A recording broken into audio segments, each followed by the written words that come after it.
All right, welcome to the last lecture of the Foundations of Cryptography mini course. And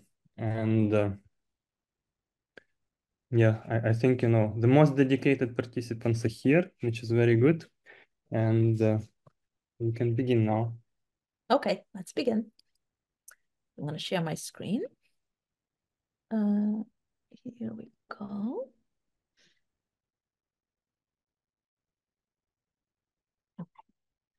Okay. So today's class, we're going to talk about privacy preserving digital money. So this is a very different topic from what we were covering before. But you'll see how everything that we talked about earlier is actually very relevant. And why is this a good topic to talk about today? So this is, I mean, you can see this is already even a relatively old link. There's a real discussion happening about transitioning from paper money, from paper representations of a dollar to a digital representation of a dollar. And it's not just in the US, it's in other countries as well. So it's a discussion. I don't think it's going to happen tomorrow, but it might happen. So let's talk about it. What would it look like? Okay, so and because for now this is completely imaginary, so pretend that cryptocurrencies don't exist. I'm not considering them as a candidate for what I'm going to discuss. Let's start kind of very, very abstractly. What is money and how does it cycle through a system? So in the simplest scenario, this is why we have Alice in Wonderland here. So this is kind of money cycle, but it's in Wonderland. So this is not real life. The way money works, or at least the kind of the tokens, the digital representation, this, the actual physical money is Alice goes to the bank, she withdraws money. So here we go. She makes a withdrawal. But because we're talking about digital representations of money, I decided to design what it would look like. So instead of George Washington here, I put Ron Rivest, and this is actually a $2 bill. This is like my little inside joke because this is $2, but in binary. So why did I put Rivest on a $2 bill and not a $1 bill? If we don't run out of time, I'll tell you who is on the $1 bill instead of Ron Rivest. Okay. So anyway, she withdraws this digital money. Then she goes and spends it with the merchant. So kind of pictorially, I represent it as she sends him this bill. And then he goes back to the bank and he deposits it to his account. So this is a simplification of what happens with real money, because notice that those are the only three possibilities. You withdraw money, you spend money, and then you deposit money. There's no, this dollar bill never goes to another user as a change. Like this merchant never goes and buys something with it. He goes straight to the bank with it. So this is simpler than what's happening in real life with real money. Okay.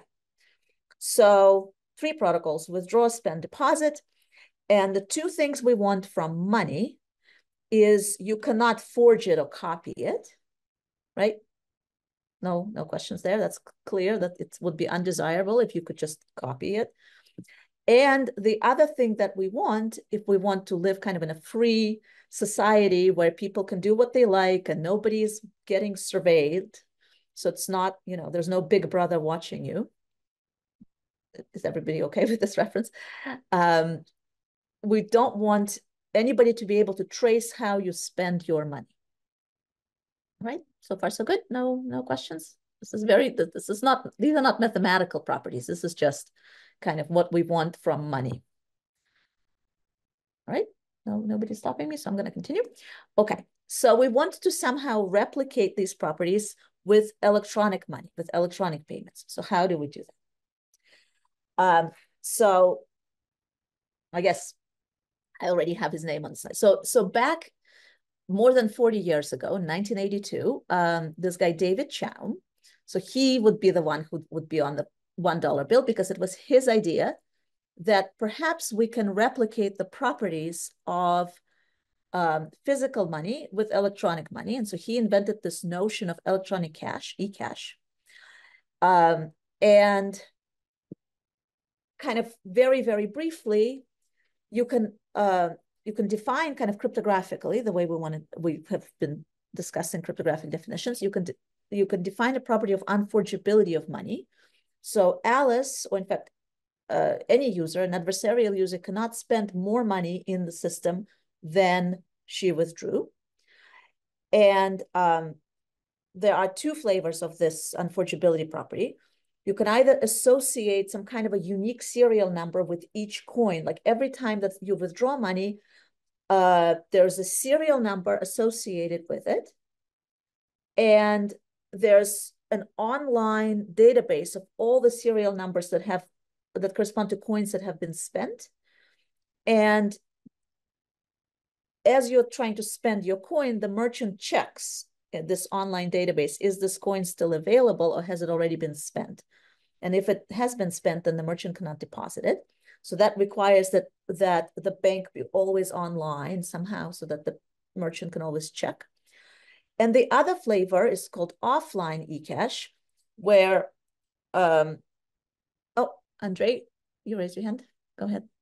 Yeah, I just feel that this idea with a number totally contradicts to the second principle. Like the bank would be totally able to completely control all your spending and knows everything about you, right? Which is not good.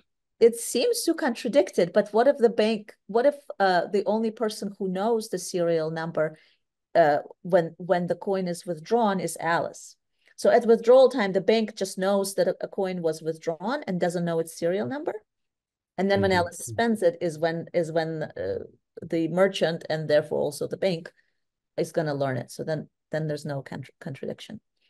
So in the offline scenario, we still have these serial numbers, but we don't require that the bank be online at all times to make sure that only unspent coins can be deposited. Instead, if the coin has already been spent, then in that case, we can identify who the user was and somehow punish them for deviating from the protocol. So this reduces the stress on the bank. So it doesn't have to be always available. So that's kind of unforgeability in a nutshell. I'm not defining it formally. And the privacy is that even if the bank and the merchant collude, they cannot trace coins through the system. Okay, so that's kind of what we want. And that was Chaum's idea. And the question is, how do we get it? So I'm going to tell you. So today I'm going to tell you the main idea of how this works and how the offline eCash works. And I'm going to tell you like even a little bit more. So this is an old idea from the 80s. And then I combine it with some of my own work, also kind of old work of mine, called compact eCash to get extra features that might be interesting. And this allows you to balance anonymity and accountability. So you can use, if this is how we represent money, then it turns out that you can prevent money laundering. So I'll explain it when we get to it.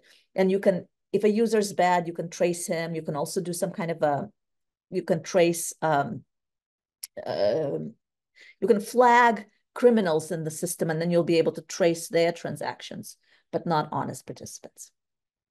Okay. And I might quiz you as I go along. There might be some fun exercises along the way. Okay. So even though there's no new homework associated with this lecture, there's still some opportunities to solve problems. Okay. And of course, in getting there, we will use some tools that some of them we have learned already, and some of them we're going to learn along the way. Okay, so what are the tools? They are digital signatures. So I'm going to tell you in a moment what they are. They are secure two-party computation. I'm going to tell you once we need to know, I'm going to tell you what it is. And our friend from Wednesday is non-interactive zero-knowledge proofs and pseudorandom functions, which we learned on Monday. Okay, so those are the tools. And let's begin with our construction. Okay, oops. Good. I did something wrong. Okay, there we go. So the first thing that happens in our picture is that the bank has to set up the system. And the setup step consists of the bank generating a key pair for a digital signature scheme. So this is the part of the talk when I need to tell you what a digital signature scheme is. So the setup will involve generating a secret key and a verification key. So what are those? So that's our first tool, digital signatures. And let me just give you the definition of security, and I'll tell you a little bit how to realize it. Okay. So this is a very old picture of me because I'm reusing some very old slides. So the setup algorithm, so if I'm setting up my keys for my digital signature scheme, I run the setup algorithm and it generates two keys, the public key and a secret key. And the public key is something that everybody knows what my public key is. I kind of wear it publicly. And the secret key, obviously, I hide. And now I can sign. So I use my secret key in order to sign and to produce. So the signing algorithm takes as input the secret key and the message and produces a signature sigma. And it's convenient to denote it as sigma sub pk. So that's my public key on the message M. And anybody can verify it using the public key. So there's a verification algorithm that takes as input the public key, the message, and the signature, and either accepts or rejects. And security means that no adversary can forge a signature even after seeing signatures on messages of his choice. What does this mean? So as I said, I copied the slide from an old talk. So back then I used this guy as the adversary. So the adversary is allowed to interact after I've set up my public key and secret key. The adversary can interact with the challenger, with the system, and say, here's a message, please, I want to see a signature on this message. And so he gets signatures of messages of his choice. And he can continue this way for a while. So those are, he can issue as many signing queries as he wants. And then eventually he says, here's a message, and here is a signature. And he wins if this message is a message he has never queried the signer for this message, and yet the signature verifies. And a signature scheme is secure if the probability that in this interaction the adversary can win, if that probability is negligible. So that's what the signature scheme is. And so that's our first tool. And I am not going to tell you more about how the signature scheme, how to construct signature schemes. So this is something that you can probably easily find. There's a lot of signature schemes. We use them all the time. Like, for example, if you're using a browser right now, the browser is using a signature scheme to verify the certificate of whatever site you're connecting to. So it's a very widely used, very standard building block. Okay. So the first thing that happens is the bank sets up a key pair for digital signature scheme. Then the next thing and that's all the setup. Then the next protocol in this electronic money eCash scheme is a withdrawal protocol. So here is the user, here is the bank, and now they need to run a protocol that allows the user to withdraw some money. So in this protocol, so here, think of Alice's, this is, yeah, I kind of swept this under the rug, but oh, Andrea, you have a question? I'm not sure. I think I'm a little bit lost. What exactly? So you're assigning your own messages, right? What exactly? You're not using your secret key to sign the message, right? So what exactly the adversary missing if he or she wants to sign the message? Oh, you mean in It, the definition of security in here? right, yeah. So to sign the message, you only need the No, public you key. actually use secret key. Ah, The you use, index yeah, of okay, I That's missed right. sigma that. is Yeah, means that you verify it with public key, I but probably it is created with yeah. secret key. Here we go. To sign, you use the secret. So, okay, I Yeah, missed it. I missed it. Okay, yeah, so to sign, you need the secret key. You don't need the public key. To only to verify. I'm sorry. exactly. Okay, Yeah, sorry about that. yeah, that's right. I mean, it's mm. So the meaning of a signature scheme is that if you get my digital signature on a document, that means that it had to be generated by an algorithm that had access to my secret key. So if you somehow believe that I'm capable of safeguarding my secret key, which some depends on what hardware I use. Sometimes it's easier than in other cases. Then you have some degree of assurance that indeed I signed the document. Is it true that each public key has a unique secret key, or it could be that there are multiple secret keys Um, corresponding to the same public key? it depends on what scheme you use. Mhm. I mean, it's very easy to kind of think of an example, like if signature schemes exist. Oh, and I should say digital signature schemes exist if and only if one-way functions exist.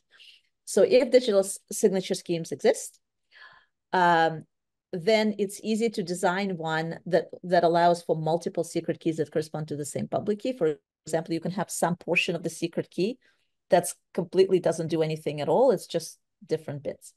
So there could be many secret keys corresponding to the same public key. But the point is that if you know just one of them, then you can sign. Oops. Okay, this was my definition of security. That went away from me. Okay. Okay, but anyway, now we've set up, and now we have our user Alice who's trying to withdraw money. So let's just for a moment, let me just remind you what happened. So the bank has set up a signing key for himself in order to sign coins, in order to sign money. And Alice has also run some kind of a digital signature setup algorithm. So she also has a secret key. So one way and a public key corresponding to the secret key. So one way in which, if we didn't care about privacy, the bank could just issue some digital tokens to Alice by saying, this is Alice's public key, and here's $1 for her, and here's its serial number, and I signed it, and now Alice can use it.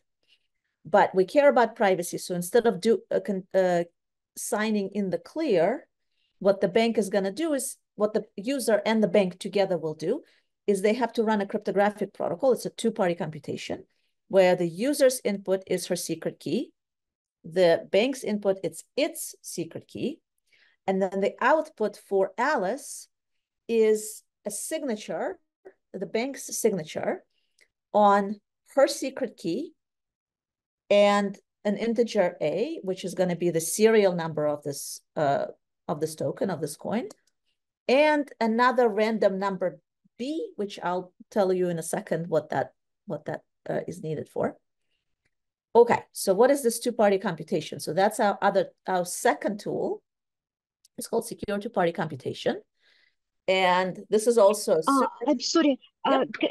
Can you explain one more? What is signed? What is signed? What is signed? The values that are signed consist of X, A, and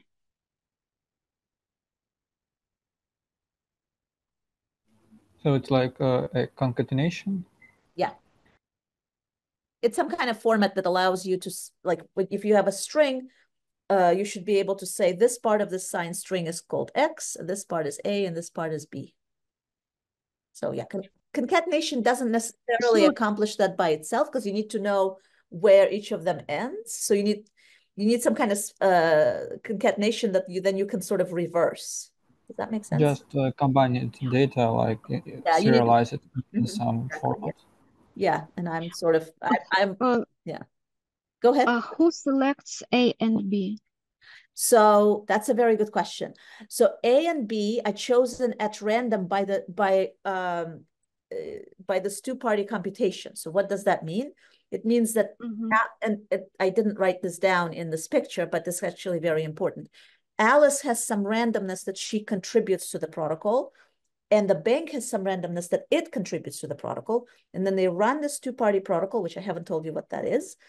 And as a result of that, Alice gets this output and the bank learns nothing. So that's what secure two-party computation is. I don't know. But nobody see Alice's secret key. Correct. So that is a magic.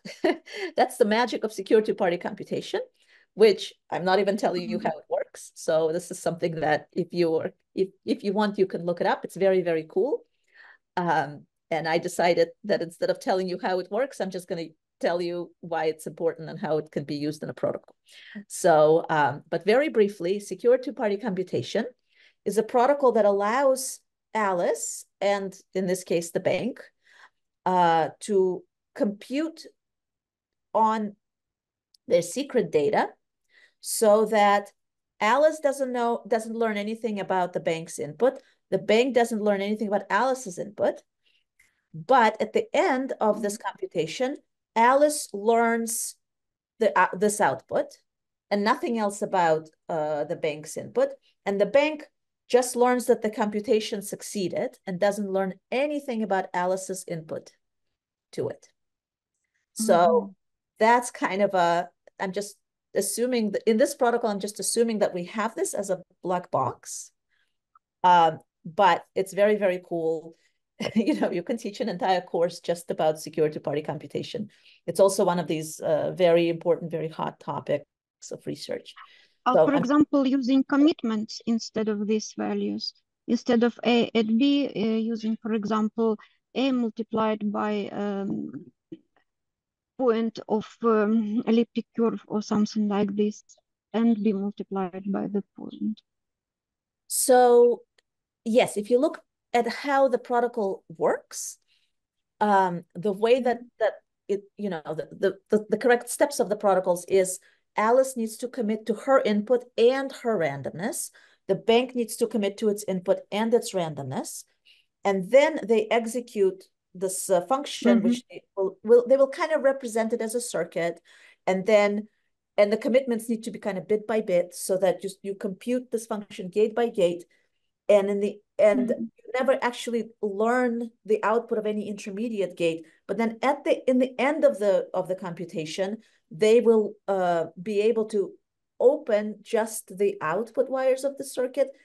And Alice knows how to Alice has her own share of that, and then bank sends it its shares, and then Alice will get the output. I don't know if that made any sense, but but like if you look under the hood at how two-party computation works, that's sort of how it works. Something like distributed key generation. Yes, exactly. Distributed generation is an example of a secure protocol. Exactly. Yeah. But this is, oh, go ahead, sorry.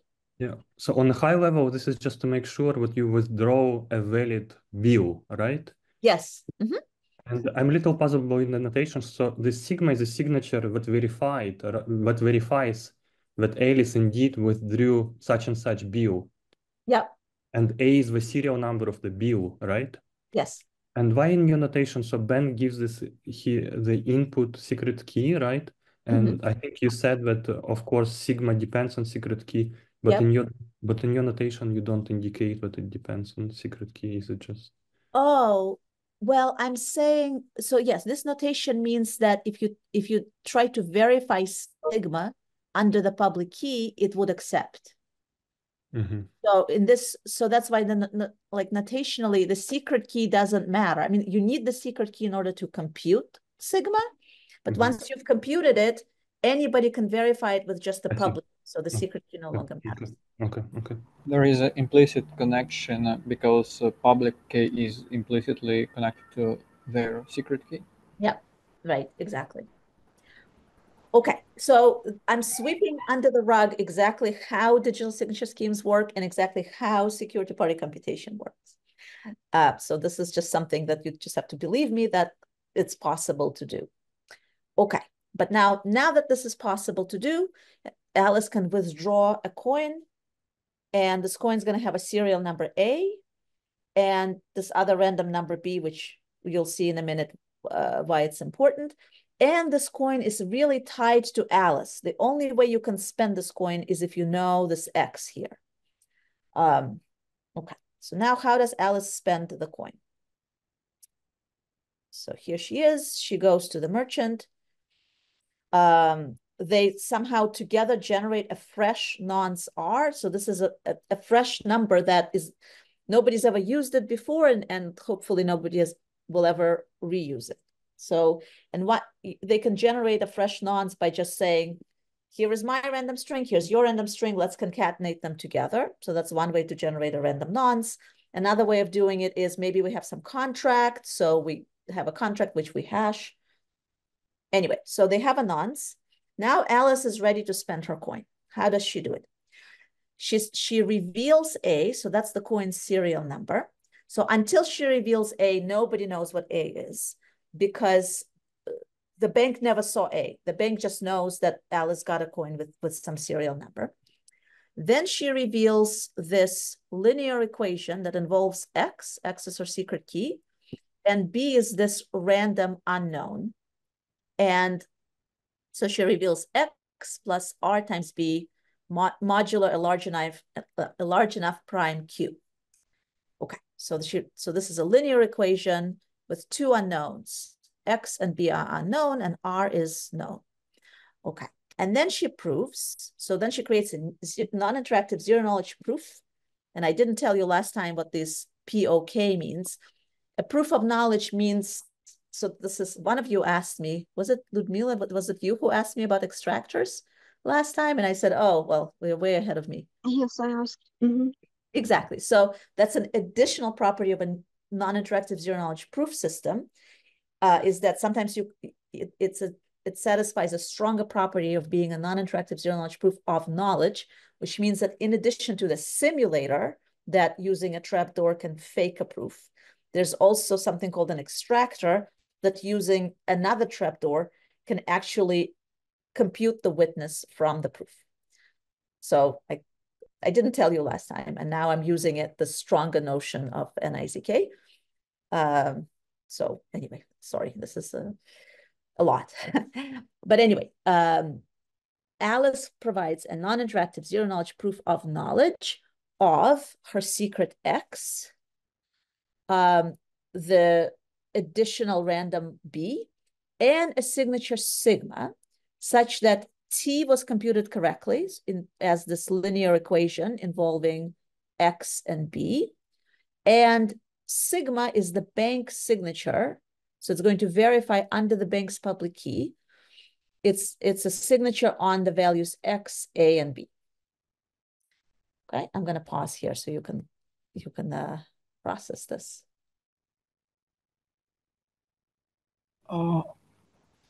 I have a question. Does Alice reveal some T, R, and Q which are generated by her? So R is not generated by Alice. R is a R fresh is nonce that Alice and the merchant generate together somehow. But the point is that it's fresh. Okay. Alice does reveal A. That's correct. And she reveals T. And Q, we can think of Q as just a parameter of the system. So it's like a global variable, global number that everyone on the Earth knows. Yeah, we all agree this is going to be our Q. So Q is not secret at all. So the only things that are secret in here are Alice's secret key X and the value B. So the value B is not revealed in the clear, and also the signature sigma. So these three things are not revealed in the clear, but Alice has to prove that T was computed correctly as a function of X and B, and that the signature sigma is the bank signature on X, A, and B. All right, does that make sense? Is everybody with me?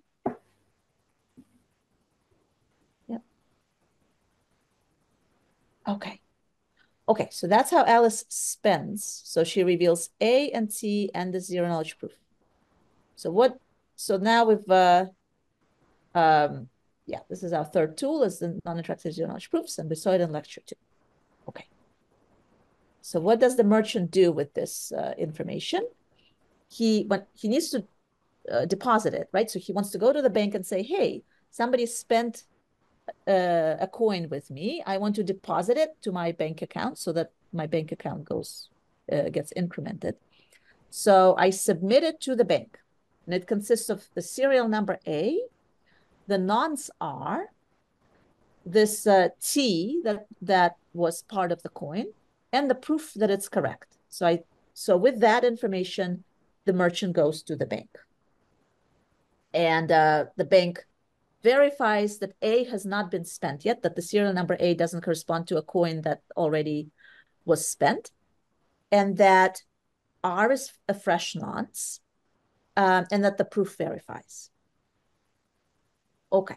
So now, why is it the case that you cannot forge money and you cannot double spend?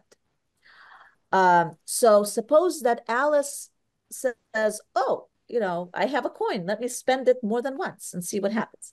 So if she spends the same coin more than once, it has the same serial number. And if she spends it twice, that means that 2 different nonces, R and R prime. So now this is this is very, very elementary math. We have 2 linear equations with 2 unknowns, right? So our unknowns are X and B, and our 2 linear equation is, we have a T, which is equal to X plus R times B. There we go. That's our first linear equation. This is our second linear equation with the same unknowns. So my daughter, who is 11, I offered her to come and listen to this lecture, because this is math that even she can do. So you can solve for the 2 unknowns, and then you solve, and then you find out X's secret key. So not only did you learn who Alice is, in fact, you actually learn her secret key.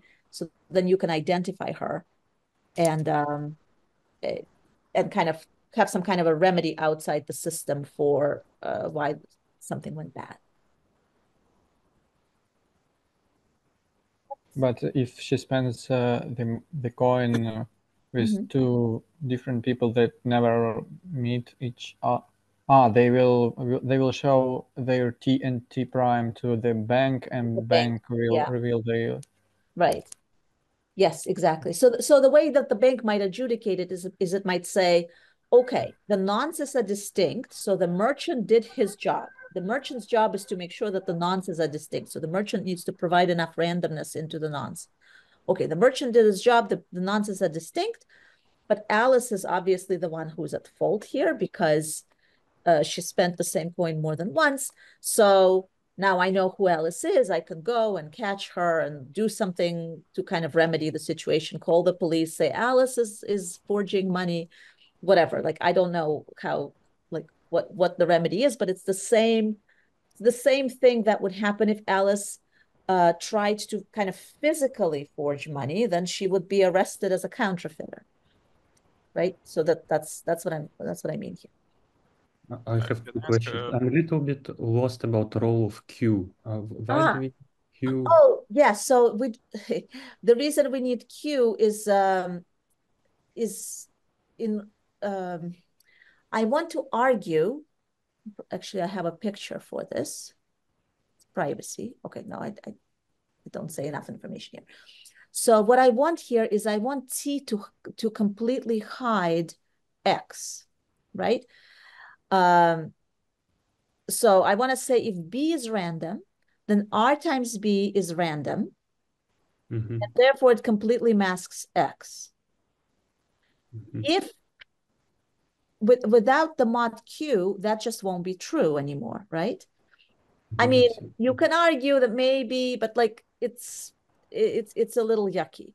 But the moment you allow to you can reduce it mod Q, then it's great, because if it's a prime Q and it's relatively prime to all these values, obviously, because it's bigger. Like so then we can say B is a random element mod Q, X is a random element, X doesn't have to be random, but B is random mod Q. So R times B is still random mod Q, and then it completely masks X. Yeah, so you always That's the point assume of Q. that X is a much smaller than Q, right? Is it correct? Actually, it's good enough if X is upper bounded by Q. Upper bound It by doesn't have to Q. be much smaller. It just needs to be upper bounded, and then it's okay. All right, so Misha had a question. And Oh, no, sorry. Maxim had a question, and then Lisa had a question. Yeah, I just wanted to check. So X is the private key of Alice, right? Correct. Yep. So that basically reveals her private key if she double spends. Correct. Yes. Okay, I see. So that's already a punishment enough. Yeah, that's incentive. Okay, Lisa, did you have a question? Yeah, sorry. X is Alice's secret key, right? Yep. Yes. And B is also like same for all transactions?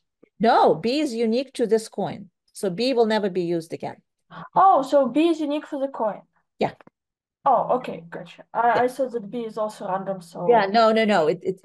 Yeah, B needs to be unique to the coin. okay. Otherwise bad things will happen. But yeah. So B is kind of function of A or something? B is what? Kind of function of A? No, B is let's rewind. I'm rewinding to the withdrawal protocol. Here we go. So B is unique to this coin, and it was just generated. It's a completely random number. Oh, okay. Generated at the time when the coin is created. Oh, I see. Okay. Thanks. Yep. Maxim, do you still have a question? Because your hand is still Yeah, one small question. Can we have like one single number for both A and B, or does it have to be two different numbers? Can we have one what? Sorry. Can A be equal to B? Or No. do we need to have two numbers or No, they have to be something? two random numbers that are completely independent of each other. And the reason for that is because as part of when you spend the coin, you're revealing X plus RB. Here, drop.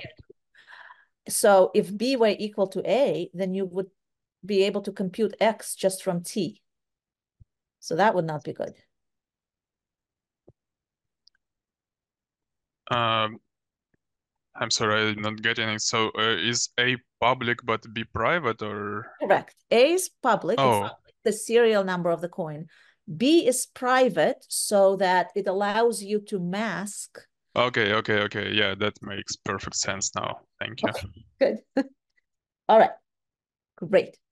Who owns the coin at this point? At this point, Alice has deposited the coin. Alice has spent the coin. The merchant has deposited the coin. Yeah. So now the merchant, his bank account goes up by 1. And the coin now is spent. So this is like, this coin has already completed its life cycle. This is it. Nobody owns the coin anymore. It's now spent. I see. So it's not exactly like currency. Yes, this is where it doesn't quite correspond to physical money. But this is the closest we can do, because I mean, how else are you going to represent money using bits? It's always possible to copy them, right? So you have to kind of say, no, this coin is now kind of done. Unless you are happy with some kind of a public ledger that says who owns which coin, the way that like Bitcoin works, for example. But that's annoying. That's privacy preserving. So this is why we need to deposit or bank yes, to make actual exchange with some valuable things. Yes, that's right. Okay. The coin is kind of destroyed after single usage. Yeah, I mean, you can think of it as destroyed. It's no longer useful for anything. It's just, after the merchant deposits the coin into the bank kind of destroys it, and because this Yeah. serial number cannot be used. Correct. Yep. Okay. And X is tied to like Alice must Alice's not identity. have an easy way to replace their secret key. It must be like a passport, like tied to a passport. That would be nice if it could be if it could have a really strong connection to the user, so that provides a very strong disincentive for the user to double spend, to abuse the system, say, oh, maybe I could double spend it and get away with it. Because so like if you raise the stakes, so X really has a very strong connection to who the user is. Okay, let me move on because there's a lot more I was going to tell you. Okay, so let's argue that it's privacy preserving. So why is it privacy preserving? So A is the serial number of the coin is completely random and not known to anybody except Alice until this transaction happens. And T is also completely random because it is X, but it's masked by R times B. So since B is random, R times B is random, and so it masks this X. And the proof is zero knowledge. So I'm kind of, this is the short answer. Obviously, there needs to be a proof of security, which I'm not showing. Okay. Okay. So now, what else do I want to show you? So I've already explained how eCash works, but maybe there's more interesting features that it has. So let's say Alice goes to the bank and withdraws money. Well, she doesn't just withdraw $1 or $2. She withdraws a whole bunch, a whole wallet, right?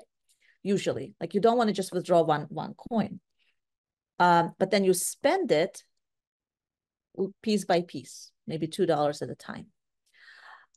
So what we might want to be able to do, and then she spends $2 with another merchant, so she spends her wallet little by little. So it's a lot of slides. So what we might want to do is something that we call compact eCash, which is a scheme that allows you to withdraw a wallet with a larger number of coins all in one transaction. And we want the complexity of this transaction not to scale linearly with how many coins you withdrew, but only scale logarithmically, so that you can withdraw a lot of money and you don't put pressure on the bank to just keep signing with the same secret key. So because that's very inefficient. Okay, so how can we do that? So that's when we're finally going to use our last building block, pseudorandom functions, which we already know what they are, which we saw in lecture 1. Okay, so this is now I'm telling you something that I did. That was my work from almost 20 years ago, so it's been a while. But the idea is very simple. So when you withdraw $n, it looks an awful lot like the withdrawal for $1, except in the $1 case, we called this thing A and this thing B, and now I call them S and T. And the reason for the change of terminology is that these are not going to be used directly, and instead they're going to be used as seeds to a pseudorandom function. But other than that, this protocol looks the same and is the same. So the withdrawal looks the same. Now let's say that I'm spending $1 for the ith time. So this is the ith coin in my wallet that I'm spending. And let F be a pseudorandom function family, and I'm going to put the seed. The seed is going to be the subscript, and then the I, the input to it goes in the set of parentheses that stands for the input. Okay. So when I spend this coin, when I spend the ith coin in my wallet, here's what I'm going to do. We're still going to have the nonce R. And now I'm going to compute the serial number of the coin as a pseudorandom function of this seed. So this is the seed I got when I withdrew.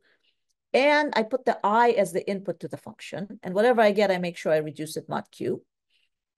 So that's my, sorry. The serial number is just F sub S of I. And the double spending equation, I do the same exact thing. Instead of B, I plug in F sub T of I. So I compute both A and B as a pseudorandom function, using my seeds here. And then everything else is the same, kind of, except I need to prove that this I is between 1 and n. So that means I haven't spent all of the coins in my wallet. There's some I that's between 1 and n that I haven't spent yet. And I computed A, the serial number of the coin, correctly as a function of the S that's part of my wallet, and I. And I've computed the double spending equation correctly as a function of my secret key X, and R, which is the nonce, just as before, and F sub T of I. And the signature verifies. I'm going to stop talking so you can stare at it. Shouldn't big N, the number of coins, be part of signature input? That's a good question. We can think of N as kind of also a system-wide parameter. So we have a system in which you always withdraw N coins at a time. So like we always can only withdraw 100 coins? For example. Or you can have different public keys for different denominations. Or you're right, N can just be part of the signature. So N can be in here, something that was signed. So they're like different possibilities. That's a very good question.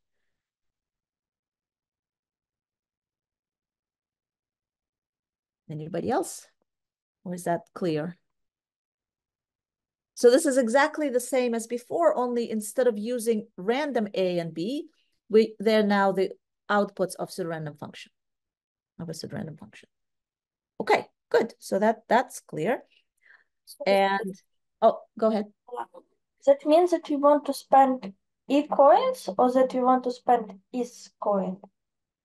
So we spend one coin at a time. So this corresponds to you're spending one coin, and the merchant only deposits one coin at a time. Oh, okay. But then if you want to make a big transaction, then we still will need to do like it every time by coin by coin. So that is subject to discussion. I mean, it depends like how you want to design your system. You might design it so that there are different denominations. So for larger transactions, you just use coins of larger denominations. So you don't need, so like that would be one strategy. The other one is, as you said, spend it one by one. Now, so you might argue, well, if you're spending it one by one, isn't that inefficient? And yes, but at least we minimize the number of transactions that the bank needs to do that involve its secret key. Because the transactions that involve secret keys are the ones that are really expensive because, secret key needs to be stored in special hardware that needs to be accessed somehow in a secure way. Whereas deposit is something that does not require any secrets in order to verify the deposits, just need access to the database of all of the transactions that have already happened. But yeah, so that's a good observation. This is actually similar to how real-world paper money work, because banks, when we take money from the bank, they have these special devices that can count a lot of paper money quickly. Yeah, that's right. And when we spend them, we actually do use money of different values, like $1, $100, and so on, because using $100, how do you say it? The dollar bill? Yes, $1 bills is inefficient when you want to pay $100. So we do have these different values of bills. Yeah. Okay. So this is how you deposit, and then let's argue that you cannot spend more money than you withdraw. So suppose you manage to spend more than n coins. That means that your I will have to repeat somewhere, right? Because you only have n possibilities for I. So if I repeats, that means that the serial number is going to have to repeat. It should be lowercase I, sorry about that. And so serial number repeats. And so that means that now we have two equations with two unknowns, just as before, so we can identify Alice. And it's still privacy preserving because A is now pseudo-random. It's not truly random, but it's good enough. That's the definition of pseudo-random function, is that this is indistinguishable from a truly random value. T is also pseudo-random, indistinguishable from truly random, because f sub t is indistinguishable from random. So if you multiply it by r and add it to x, that's going to mask x. Okay. So now I promised you that there's going to be a quiz. So now is a quiz. Now it's time for that. Okay. So we've covered the main idea here. And now for this, how to prevent money laundering, that's a quiz, and how to trace. And I might not get to this other stuff. Okay. So we're still in Wonderland. So Cheshire Cat is our go-to merchant. And money laundering. So in the US, there are these laws about that say that large cash transactions need to be reported. So when you have small cash transactions, it's fine. No, they can be, you can have your privacy when you spend a little bit of money. But if you show up with a suitcase full of cash, and that isn't reported to the government as a large transaction that's taken place, then you're committing a crime. So there are laws against, because then you must be in, like, the assumption is that it only some kind of illegal commerce, like drugs or weapons, can require people to exchange suitcases of cash. So there are laws against money laundering. And what they say is, if you have a very large transaction, it needs to be reportable. Like the government or whatever, the financial system needs to know about it. And the reason that the financial system wants to know about it is because that these transactions are taxable. Okay. So now let's try to implement let's try to implement a system that allows compliance with these laws, kind of by design, so that it's easy to comply with these laws. So we have a system in which, let's say 100 coins is the limit. Anything more than 100 coins, that means that you shouldn't be using privacy preserving cash, and instead you should be using a mechanism that where the bank can see that who is conducting the transactions. So you're allowed to spend up to 100 coins with the Cheshire Cat anonymously using the system. But if you spend more than 100, then we can identify the user, and the bank will know who the user is who has engaged in this large transaction. Okay, so that's the quiz.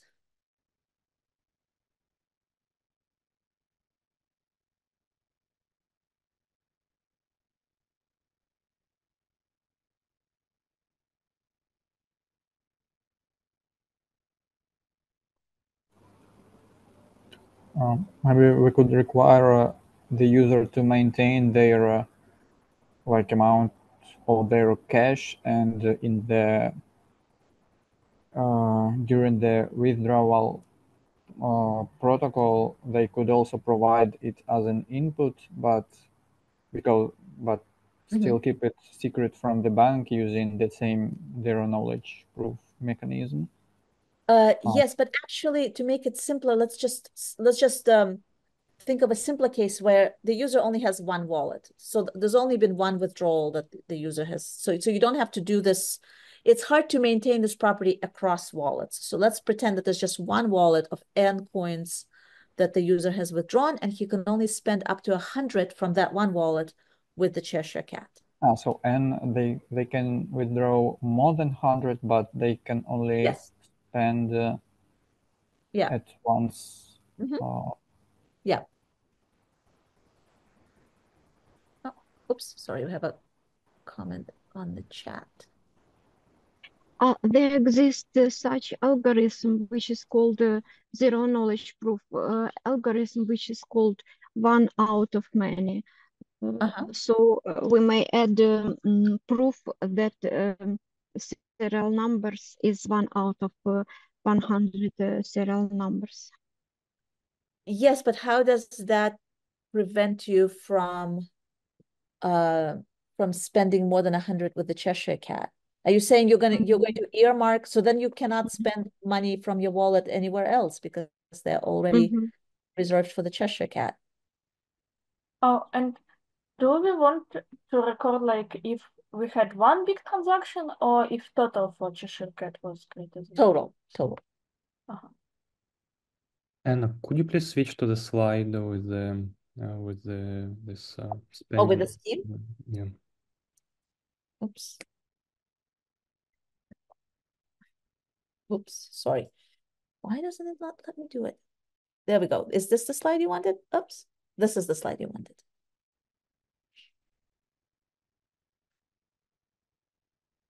And I said the hint was to use more than one serial number for each coin.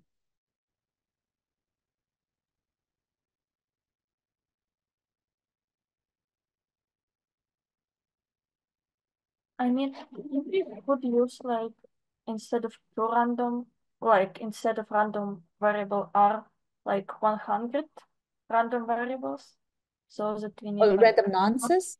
or like identification A key for I will be like not one variable but like 100 variables, so that we need a lot of equations to identify the coins and like that.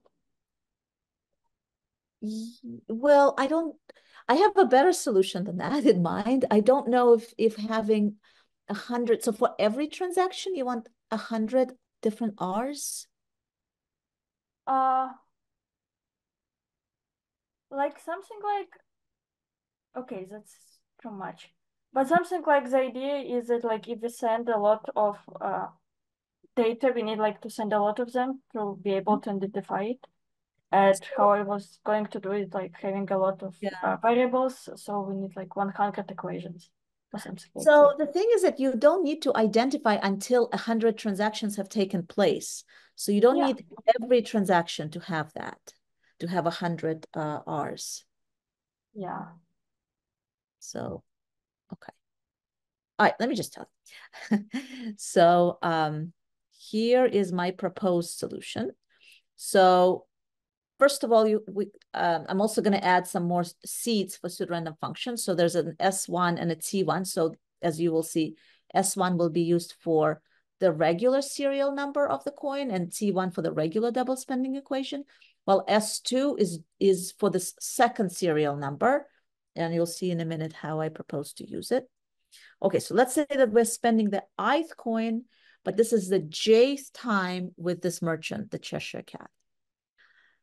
So the first serial number we computed exactly as before using the first seed, but the second serial number we computed on input the name of the merchant and also the J. This is the jth time with this merchant. So now we have two serial numbers.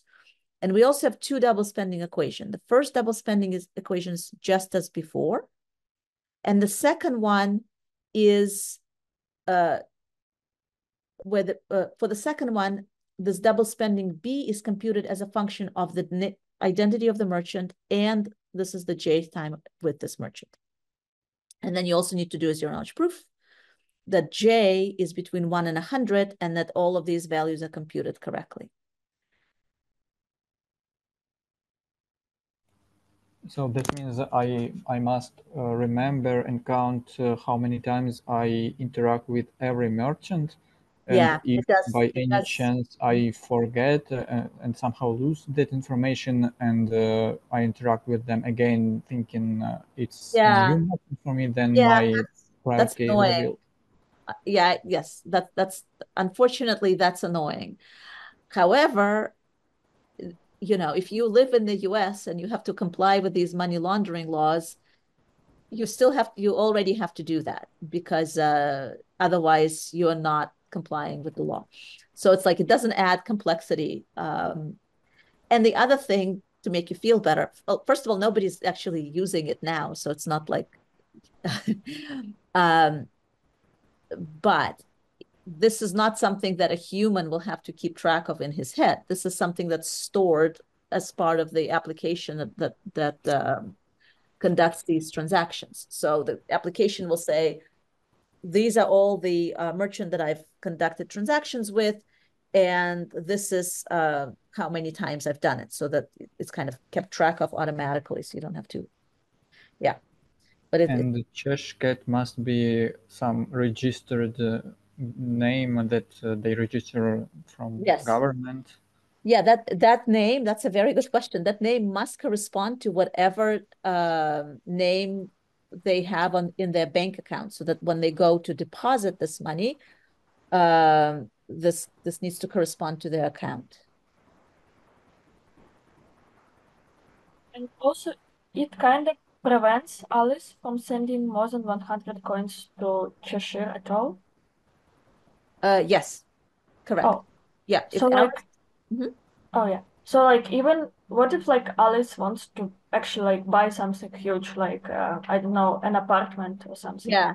So in that case, she can still do it, but not using a privacy preserving mechanism. So she goes to the bank, and instead of withdrawing this privacy preserving electronic cash, she says, I want to, I'm Alice, and I want to write a check to the current owner of this apartment.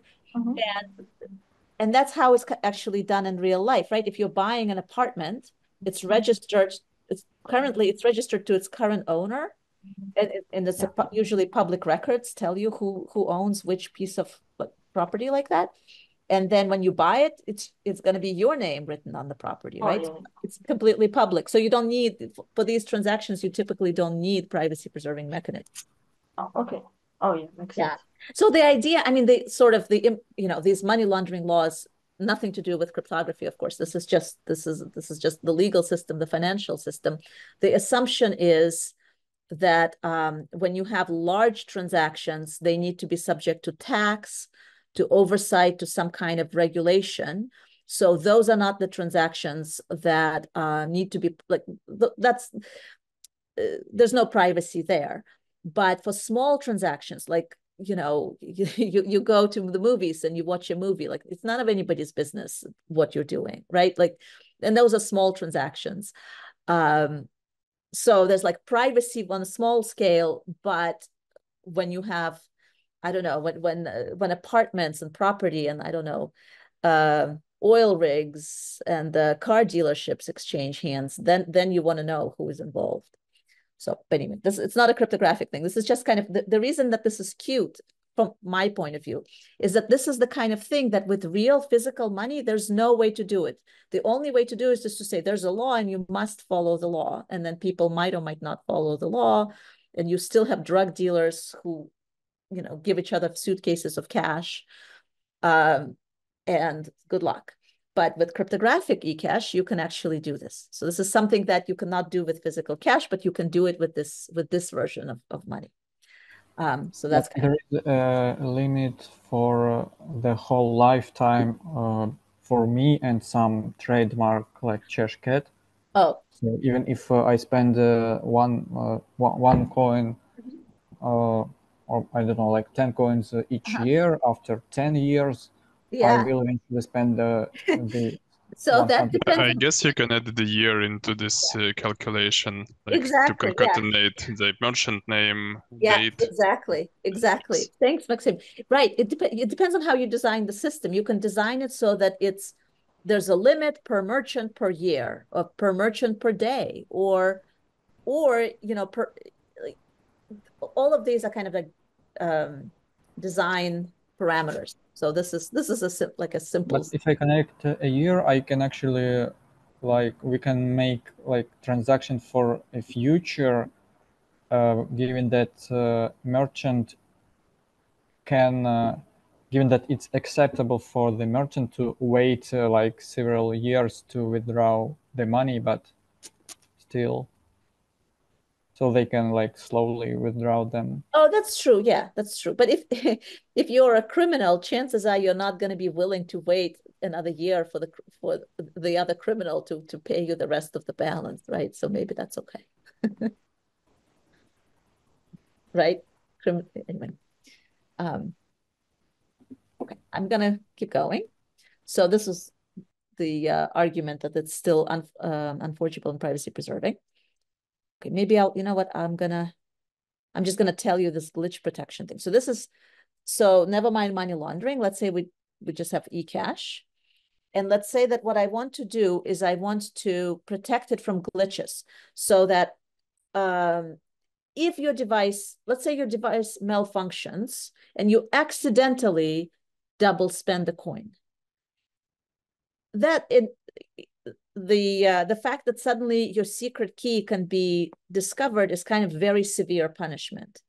Maybe it's a better punishment if you double spend the coin, then you see, oh, okay, I double spent accidentally. Oops. I need to like update the operating system on my device or replace my device. Like that's a much better remedy. So glitch protection is when we say, okay, you can do that. If you only do this a few times, then your identity will still be protected and you'll be able to discover that your device is glitchy and to fix it. But if you do it too many times, then we identify you and punish you. Okay, so that's glitch protection. So the way that I'm proposing to do glitch protection, so this is, was it your idea, Lisa, that there should be more than one, there should be several nonces here. So for the glitch protection, I use more than one nonce. So in this scenario, you still have the coin's serial number. You still have this double spending equation, but in the double spending equation, instead of masking your secret key X, what you're masking is some link ID L.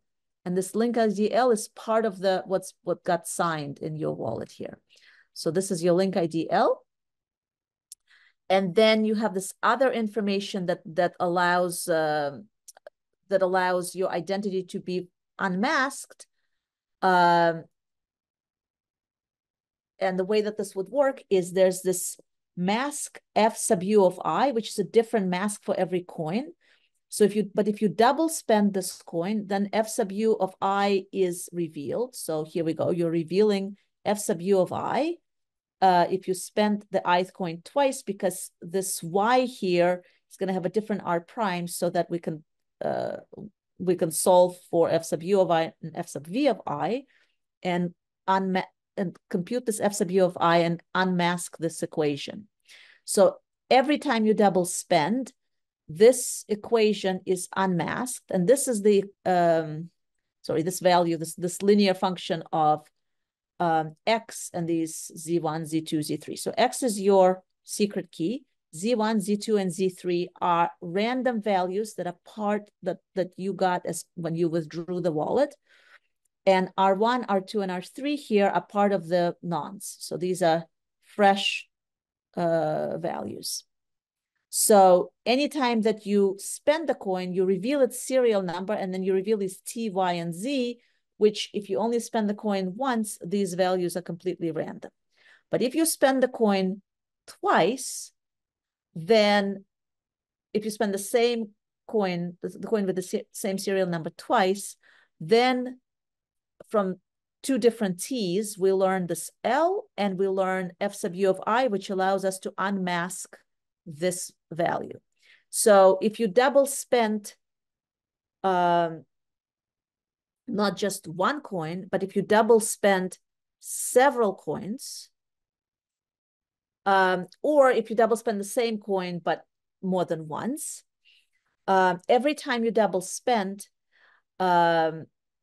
we reveal this linear function, and we have 4 unknowns in it.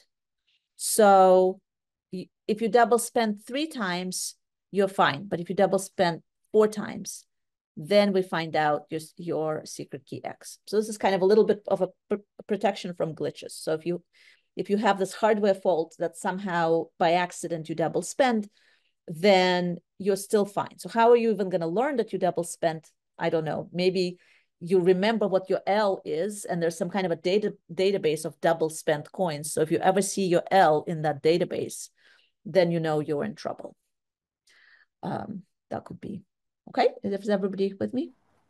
So we still can intentionally, if we are very confident in our hardware, we can actually intentionally do wrong like 2 times, exactly. And then be very careful for the rest of. Right, but that's kind of a, you know, You have to decide how you balance things out. Maybe you let people get away with a little bit of double spending, but the price for that is that you protect people from malfunctioning hardware, and maybe it's worth it. So this is the pros and cons. Okay. And is nothing revealed after we spend, I mean, not the X, but at least something else, like some indication of that fault happened? Yeah, no? right. Well, L is revealed, and L is what might alert your device. Like if your device is set up to kind of keep track of all these linking IDs and to check that its own linking ID is not on the list, then your device will, then you will receive an alert that that something bad has happened. Okay, so that's glitch protection. I'm going to skip this last one because that's also because we're running out of time. But okay, there's traceability. So you can do this thing where if it's a criminal, you can, sorry, not a criminal. This is kind of the opposite of glitch protection. We can say if you double spent, then not only do we learn your identity, we also learn the seed S. So that allows us to find out everything you've ever done before and also everything you're going to do in the future. So we can trace all of your transactions. Once you double spend once, now we know everything you've done. So that's kind of another thing that you can do with this framework. Okay, so that's so I've shown you all these things except this authorized watch list, which I think I'm going to skip because we're out of time. So this is some more recent work, which if you want, I can tell you later. Okay, so let me conclude. So this is a conclusion, not just from today's lecture, but kind of in general. This is our last lecture together. So I was only able to cover a small subset of cryptography. So what I did cover is I showed you how to get what a definition of security looks like. And we have talked a little bit about how to prove security, and you've done some proofs about one-way functions and encryption and secure encryption. So we've covered that. So you've kind of gotten your I don't know, your hands dirty, your feet wet with how to do cryptography.